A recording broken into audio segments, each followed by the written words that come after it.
신생군 첫 번째, 콘도의 산.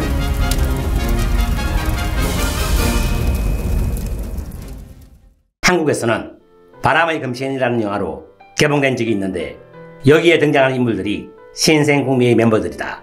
원제목과 조금 차이가 나지만 바람이라는 자체가 유랑을 하는 것이므로 전혀 이상한 오역은 아니라고 할 수 있다.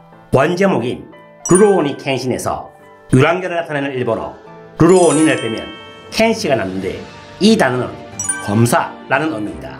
즉 검의 기사라는 의미이며 이 영화의 주인공인 켄신을 검사로 표현하였고 일본어 특유의 동음이어 비유를 기가 막히게 만든 제목이라고도 할 수 있다.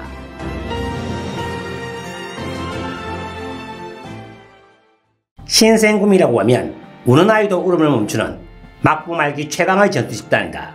강자들만 모인 신생구미의 단연 최강이라고 알려진 인물이 국장인 곤도 이사미이다.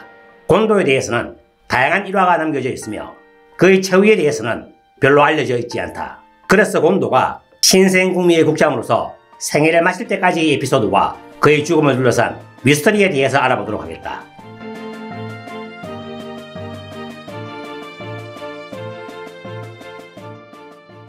교토에서 시작된 보신전쟁의 전초전인 토바후시미 전투는 구막부군의 참패로 끝났다. 총격에 의해 어깨를 부상당한 곤도는 전선에서 이탈했고 부장인 히지가타 섭쇼와 진두 주의를 냈다. 패전 후 신생구미는 막부의 군함으로 에도로 되돌아왔다. 그리고 나서 두 달 후의 3월 신정부군으로부터 곤도에게 코우성을 확보하도록 지령을 내렸다.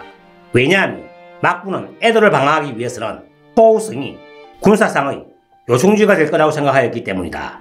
그러나 이때는 신생구미는 조직원들의 대부분이 도망을 갔고 사실상 20명 정도밖에 남지 않았다.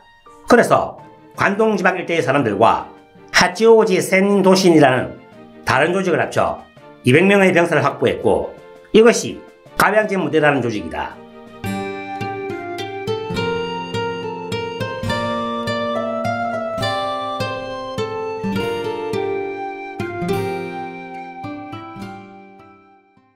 막부의 명령에 의해 곤도는 오오쿠보 야마토노카미 타케시, 히지가타는 나이토와 하야토로 이름을 바꾸었다. 장비로서 대포 6문, 소총 500점, 그리고 군자금 5,000냥을 받고 에도에서 출발했다. 코후로 향하는 도중 곤도는 군자금을 엄청 사용하였고 마치 다이묘 행렬처럼 화려하게 놀면서 횡건했다고 한다. 군자금의 집행명령은 곤도가 하지만 그 돈을 군사들을 위해서 사용하고자 하는 것은 히지가타였다.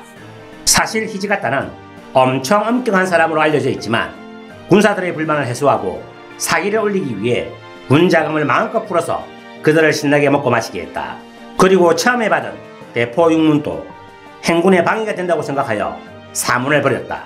너무 지나치게 놀고 마신 탓에 결국은 이타가키 다이스케가 이끄는 신정부군보다 늦게 고우성에 도착하여 코우성의 확보에 실패를 하였다.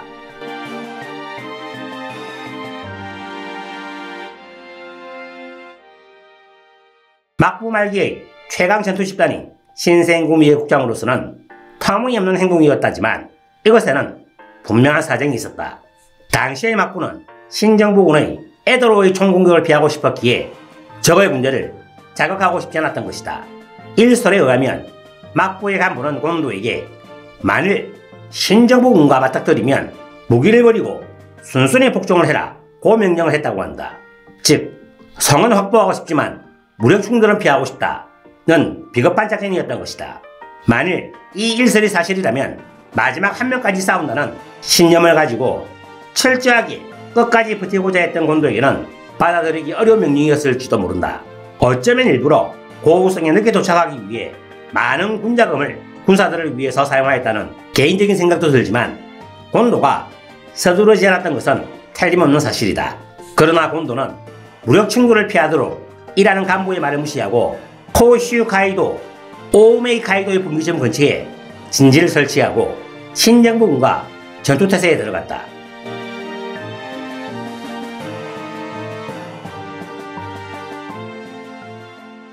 하지만 200명 가까이 있던 군사들은 탈주하여 반 이하로 그 수가 줄어버려 전투가 개시되고 나서 약 2시간 만에 패배해버렸다고 한다. 가병진 무대는 전투에 패하고 에도로 돌아갔다. 일설에 의하면 막부의 정권을 위협받은 카츠카이슈는 에도성의 무역개성을 향해서 움직이기 시작했고 철저 항쟁파인 곤도가 방위가 되어 일부러 코우성으로 쫓아냈다고 한다. 어쩌면 이러한 분위기를 감지한 곤도가 그래도 목숨을 바쳐 신정부군과 싸운 것은 아닐까.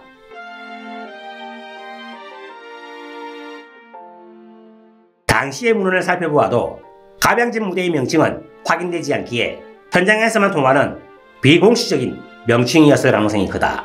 4월 초순에 일어난 코슈에서의 전쟁에서 패하고 에도로 돌아온 후 곤도와 히치카타는 아이즈에서 신정부군과 대항하기 위해 태세를 재정비하고 현재의 치바현, 나가레야마시로 이동했다. 이때 모인 군사로 신생군민은 200명이 넘는 집단이 되었다. 그러나 많은 인원수가 모인 만큼 그들이 작전을 위해 이동할 때 신정부군의 정보망에 걸렸고 4월 1일 나가레야마의 신생군미의 본진은 신정부군에게 완전히 포위당했다. 그래서 콘도는 본인을 제외한 다른 군사들의 목숨 보존을 약속받고 신정부군에게 출두를 하였다. 콘도는 조사에서 본명을 대지 않고 오쿠보 야마토라는 새로운 이름으로 조사에 응했다. 신정부군을 따르는 막부의 신하인 것처럼 행동했지만 신정부군 안에는 예전에 신생구미와 관련 있었던 인물이 있었기에 결국은 신생구미의 국장이라는 신분이 들켜버렸다. 콘도의 처우에 대해서는 신정부군 안에서 엄벌파인 도사본과 관용파인 사스마본이 엄청 설전을 벌였다. 지금도 진상을 알 수 없지만 토사본은 사카모토 료마의 암살이 신생구미의 행위라고 굳게 믿고 있었기에 엄청나게 콘도를 원망했다. 결국 토사본의 원한을 고려하여 4월 25일 이타바시에서 콘도의 처형이 집행되었다. 참수된 콘도의 목은 소주에 절여져 교토까지 운반되었다. 광군에 대항한 극악 무도인 취급을 받으며 산조 오와시 니시즈메에서 목이 내걸렸다. 곤도의 목은 살아있을 때와 가까운 상태로 얼마 동안은 부패하지도 않았기에 사람들에게 공포감을 주었다고 한다. 하지만 곤도의 목은 3일 후에 행방불명이 되었다. 목이 잘려 몸통만 남은 유해와 행방불명이 된 몸, 그 매장 장소로 여겨지는 곳은 전국에 몇 군데 존재하여 곤도가 죽은 뒤에도 기묘한 운명을 맞았다는 것을 알 수 있다.